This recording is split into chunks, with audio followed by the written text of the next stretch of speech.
Good afternoon. I'm John Warren, the Director of Admissions and Tuition Assistance here at Columbus Academy. And we have the first 2023 Zoom at noon. Today, we've got Melissa Soderberg, our head of school here at Columbus Academy, with me. And we'll be talking a little bit about the independent school model in general and the Columbus Academy model more specifically. But first, I want to give a couple of business keeping items, household keeping items.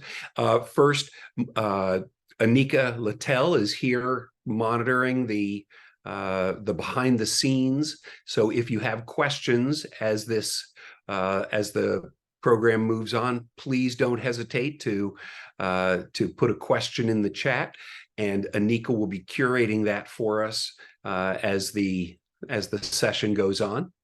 I want to make sure that you're aware of a couple of different things that are coming up, a couple of admissions events. First, a week from today at 7 o'clock at night, we have a admissions showcase in our dining hall. It will begin in our dining hall, a chance to come take a tour of the school, find out what Columbus Academy is all about, being right here on the site. In addition, depending on the age of your child, we have some other admissions events that will give a flavor for kind of what goes on, what makes us all tick here. We start out on the 4th of November. It's a Saturday at 10:30. We have an estimathon, and actually this is for great. I'm a math teacher. I'm a former math teacher, so very excited about math. So it's an estimathon. It actually is for parents and students, grades 6 and on up, who are interested in checking out Columbus Academy. And then a week later, we have something titled Creative Chaos. That is a ceramics experience. And that is actually for grades 9 and up.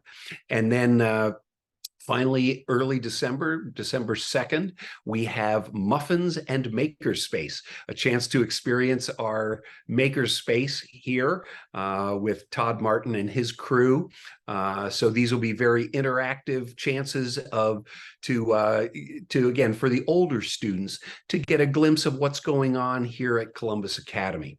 At the younger ages, typically it's the parents who are very interested in finding out more. The older a child is, the more they want to get kind of be on the ground and taking a look themselves. So we've designed a couple of admissions events just for them. So we do hope that you'll join us for those. If none of those work in your calendar, of course, you're always welcome to give us a call and come out for a tour. The whole admissions office is looking forward to helping you out. So today, the Zoom at noon is here again with Melissa Soderberg, our head of school. Melissa, why don't you introduce yourself? This is your 11th year? My 11th year at Columbus Academy, and I've spent my whole career in what we call independent schools, which is also private schools that have no connection to a religious organization. And I love Columbus Academy. It's been a wonderful experience. And I have 2 sons who graduated from here, who are on into the other parts of their lives. So great. It's been great. Yeah. Well, Melissa, you mentioned private schools, independent schools, and that's actually where we'd like to begin. Trying to slice and dice and figure out exactly what the difference is between there you are between a private school and an independent school. First, before we get to some qualitative differences, what's the philosophy behind an independent school? So independent schools are different. Often private schools are all the schools other than a public school in the United States. And independent schools are not, we can have actually Catholic independent schools, but they're not connected to a diocese. So there are some religious independent schools. We're not one.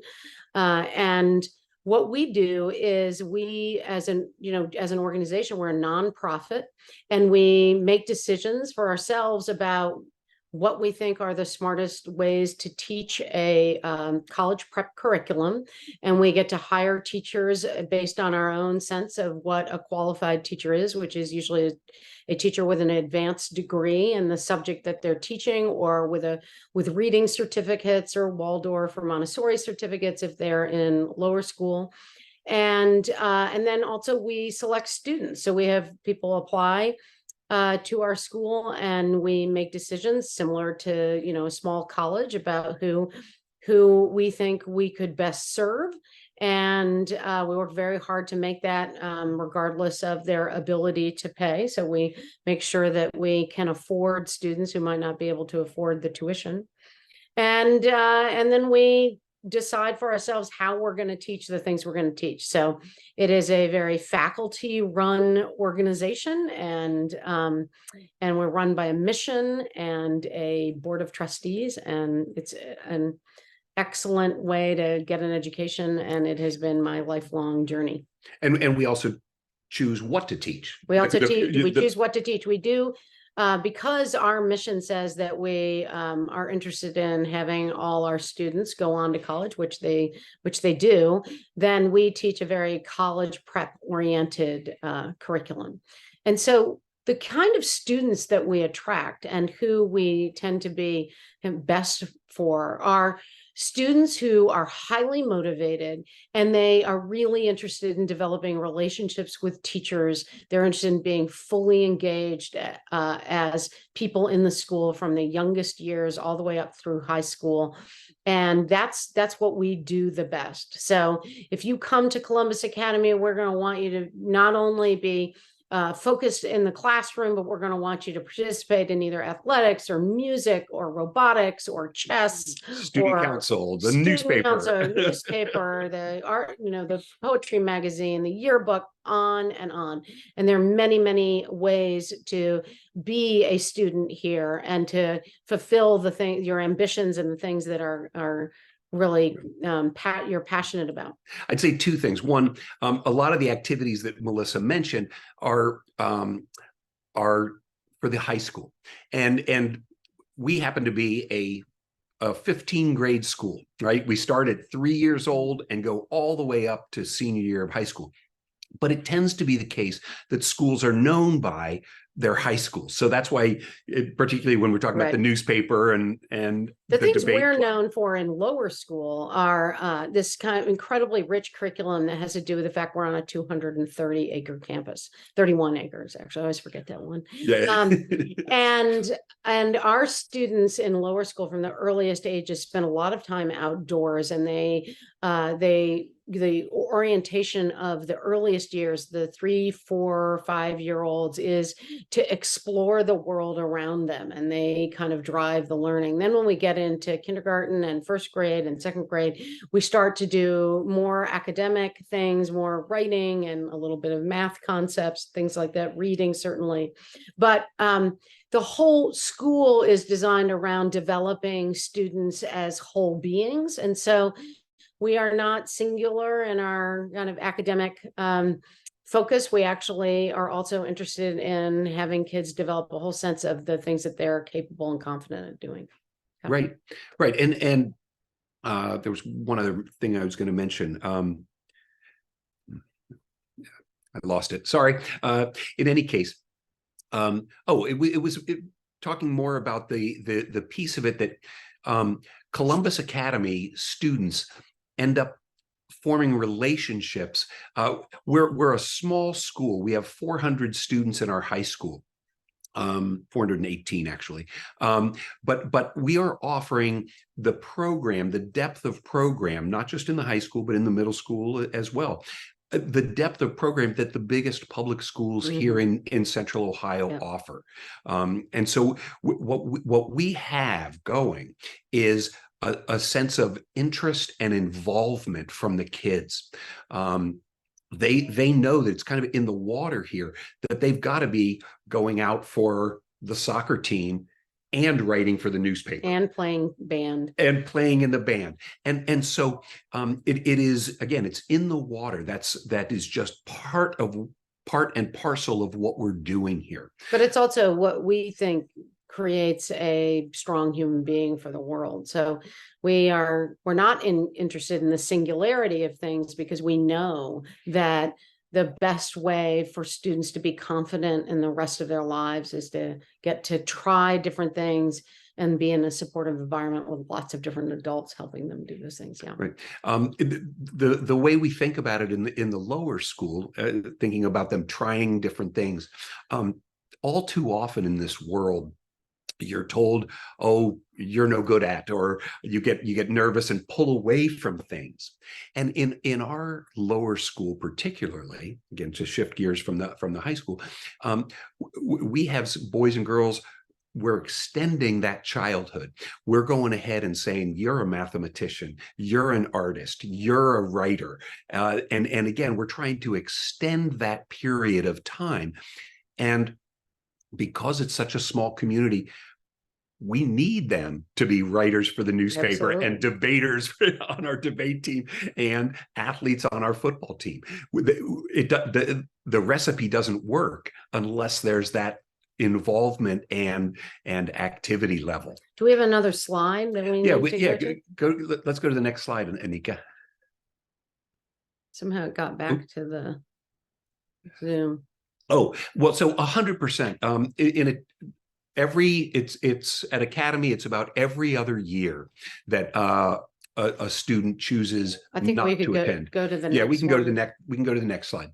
And then the next one even. And when they head off, they feel incredibly well prepared. We've actually been talking a little bit about the participating in extracurriculars. That base starts now. Right? Absolutely. So I would say that what we're showing you actually is data from NAIS, which is the National Association of Independent Schools, but it's all the independent schools in the country, and how strong the results are for students going to independent schools. I think Columbus Academy is unique because it's such a warm place, and because we have such a variety of students. We have such a significant diverse group of students, which is pretty unusual.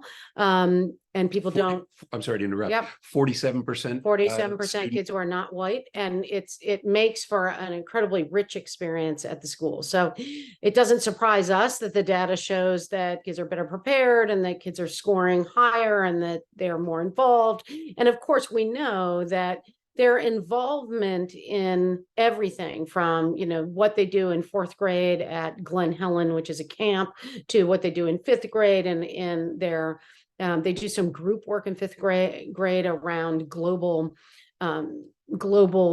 peace, and all those things develop skills in them, because it's an intimate experience with a teacher and with their classmates. Develop skills in them that are completely transferable out in the world. So our students are bright, but they're also able to negotiate things with each other and with adults in the world. I don't know if you want to go to the next. Yeah, good. Let's go to the next slide.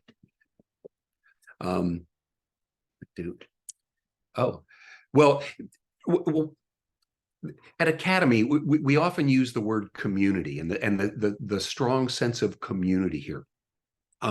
When we talk about independent schools, when people come into Columbus Academy's admissions office, they often ask, kind of, what's the value added? What's the extra? Because right down the street from them, they have a school.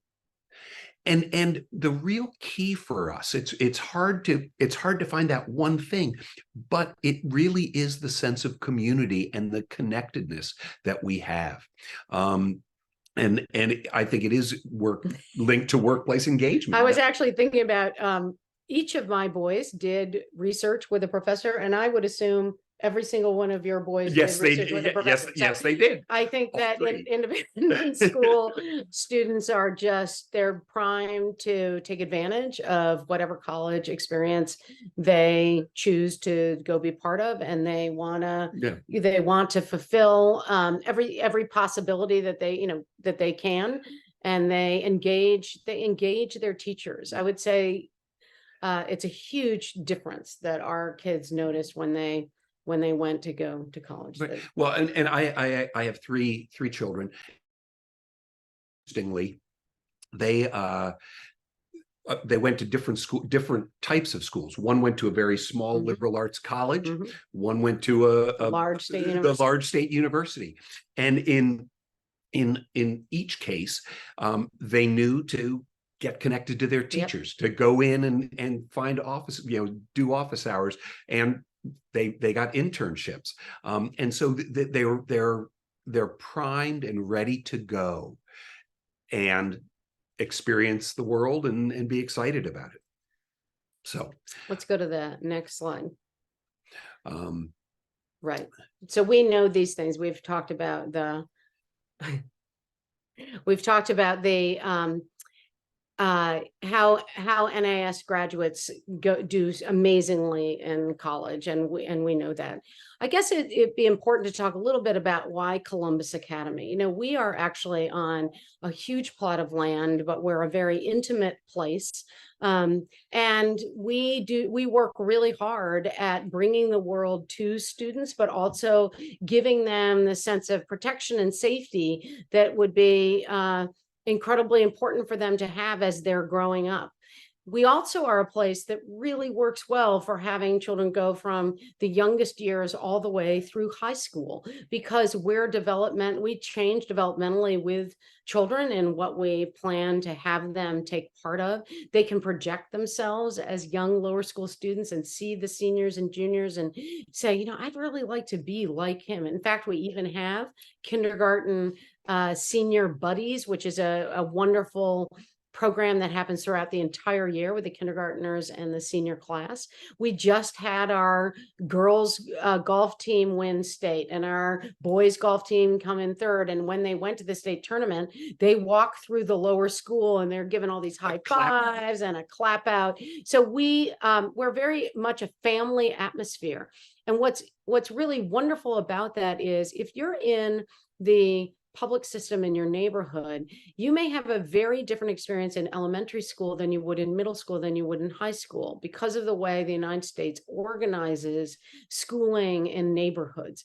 And at Columbus Academy, all our faculty operate by the same mission and the same sense of who students are and what the point of our school is, which is to prepare them to be the best they can be. And so you don't have to adjust to a completely different set of values and understanding of how the place is run as your child goes from 5th to 6th grade or from 8th to 9th grade. And that's one of the most unique and beautiful things of a school like this, which means that many of the families really feel like they come from here. That's why they feel like it, because they've been here a long time and they're invested. yes, and it's actually one of the reasons that our attrition rate, Columbus Academy is very proud. Our attrition rate, that is the number of students who leave each year, has remained very, very low, very consistently. It hovers typically between 4% and 5%. The national average is typically twice that. And the reason that people come is they sense something good happen.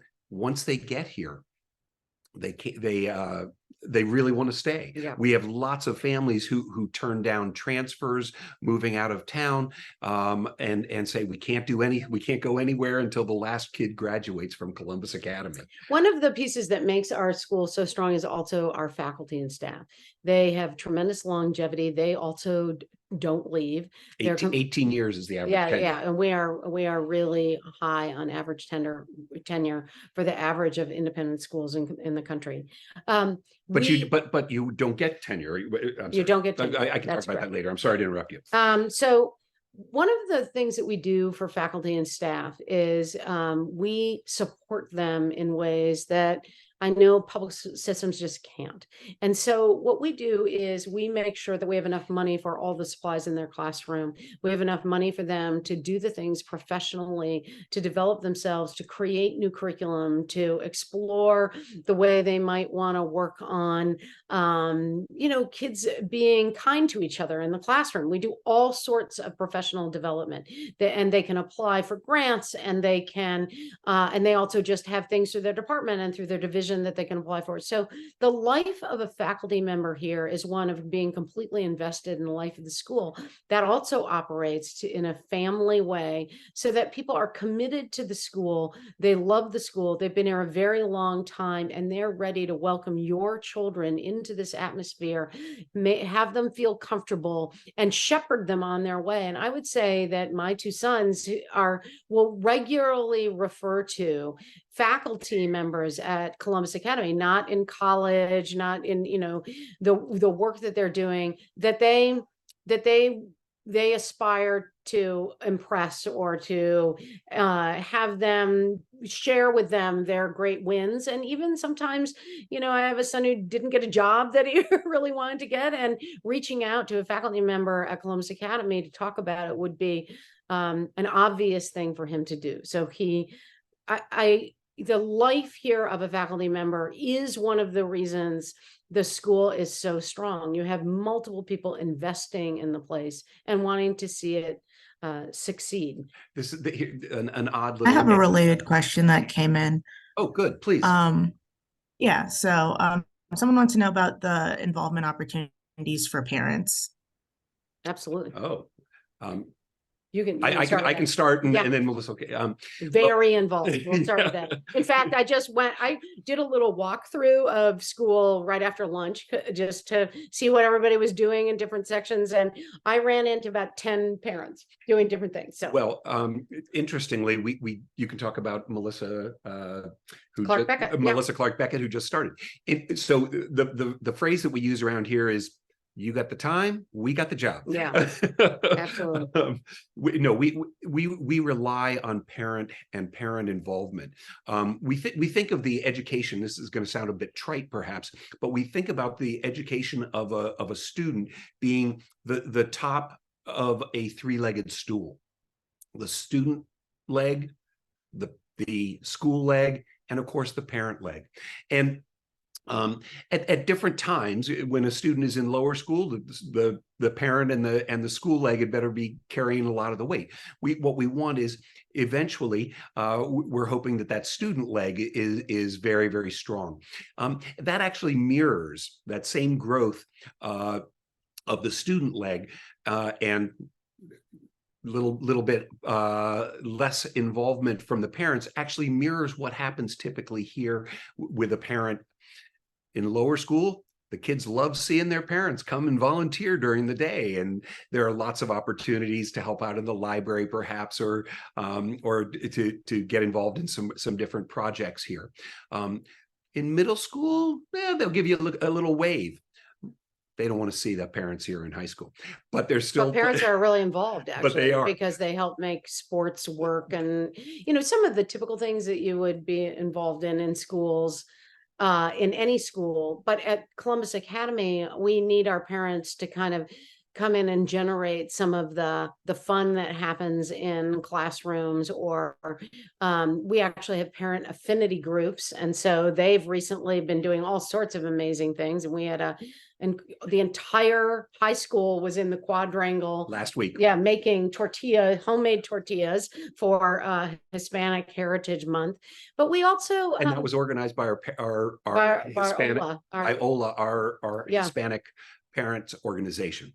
But there's also parent seed group. Yeah, right. It's a book club, and they choose appropriate books that are interesting and will often a little bit challenging to talk about. Frankly, fundraising is an important piece. Absolutely. To our school.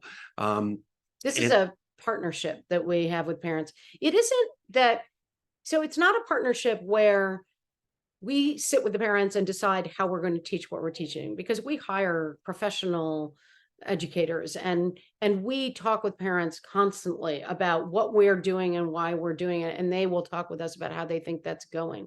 But it's a partnership in growing children well, and so we spend a lot of time talking with parents about how do we get at when students can be mean to each other on online, and what would be the best ways to tackle that, and what do you see is happening at home with your child. Very individual conversations. So so recently we brought in Michelle Borba. We did, absolutely. A expert on the behaviors and treatment of others, right? And we also just hired Melissa Clark Beckett, who is the she is the director of parent relations, and so she really helps organize. Parents are doing so many different things in terms of service activities and other activities through our parents association that she really helps organize them, make sure that they have the right funding, and that they're feeling supported in all the volunteering that they do. And it isn't just that you have empty time on your hands, because we know there are lots of parents who are hard at work and they need to find the time to be able to be part of their child's world, particularly in lower school. And we make sure that that's available too, that there are lots of things that you can do. Good. What would be the next topic? Let's see. Anika, are there any other questions? We have another question that came in. Yeah. What kinds of extracurricular activities are available to students outside of just like sports? Well, a week from tonight, they're actually the kids are putting on Clue, the sounds so fun Broadway play, and so we've got drama. We have a very, very active music program here, band, choir, orchestra. The arts are chess. We have chess. We have the newspaper is an award-winning newspaper. We've got Quest, which is our literary magazine. We've got we're starting a business clubs. We have science Olympiad in the middle school. Economics club. We have an investing club. We have, it's almost too numerous to name.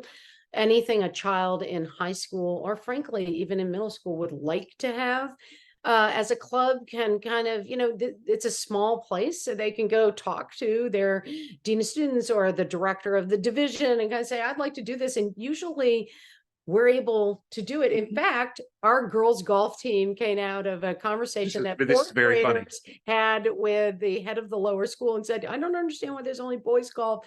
We would like to play golf. And now we have 6 years, five, 6 years, 5 or 6 years ago. And now our girls golf team just got the second time they won the state championship. So yeah, so we're a small place where students feel like it's theirs, and they can affect it in the ways that they would like to by. Yeah.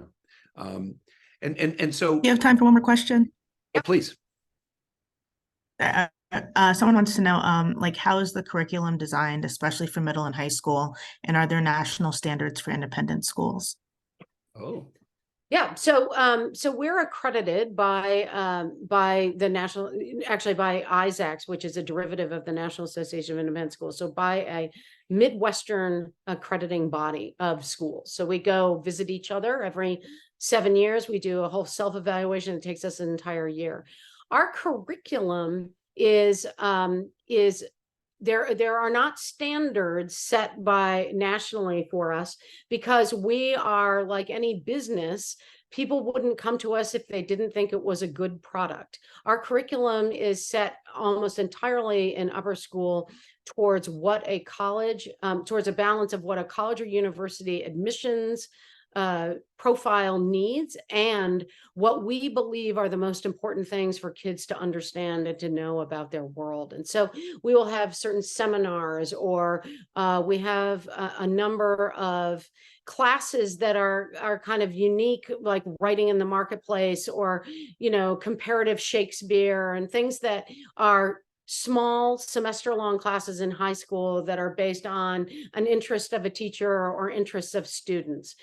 In middle school, it's heavy and deep into the exploring our world. So the history has a world and civics bend to it, and English has language arts has both writing and reading broadness to it. Science is about getting the basic skills of both earth science, physical science, and biological and chemical science. So it's all online. You can look at all our curriculum. You can look at almost Yes. every single class that's offered. So it's all available to you in the ways that you would like to see it. But the stand, I mean, we often meet and exceed standards that are by the state. In fact, we require more language and we require more English and things like that. But we don't, it's important to know that we're a group of educators who choose based on understanding students and what they need to have advanced education in college, what they need to take. So I mentioned that that I came out of the math department. This is actually a good example. We have lots and lots of AP courses, but we don't call them AP.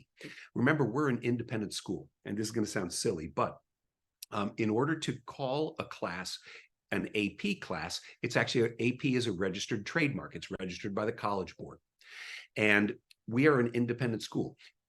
In order to be able to use that word or the phrase AP, you have to submit your curriculum and have the College Board rubber stamp it. They vet it. Now, again, this may sound a bit silly, but here's the thing: we're an independent school.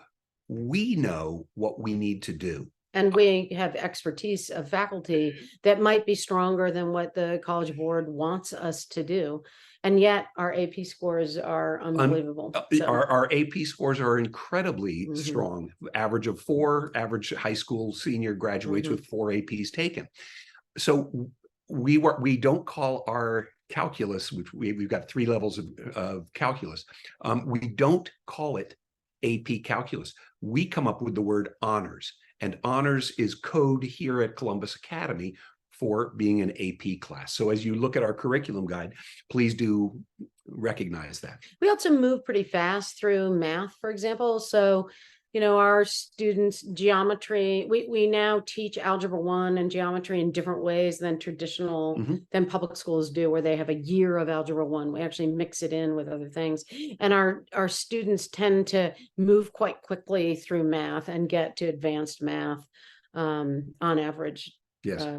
Yeah. So, well, for example, about going on about calculus, we actually have 3D calculus, Calc 3, and it is a course here taught by a teacher here at Columbus Academy, a full section. There aren't very many high schools in the state of Ohio that have Calc 3 that aren't tech schools. That aren't. Yeah. Or they're sending their kids off. They're hopping online and sending them to. Looks like there's another question. Well, it's 12:30. So I want to be respectful of people's time. We'll take one more question. Anika, do you have one more question for us? Yeah, it says, are any summer AP courses offered for high school students? No, our summer school, frankly, some summers are shorter than they've ever been. And our summer school, it's very, very difficult to squeeze enough of a program out.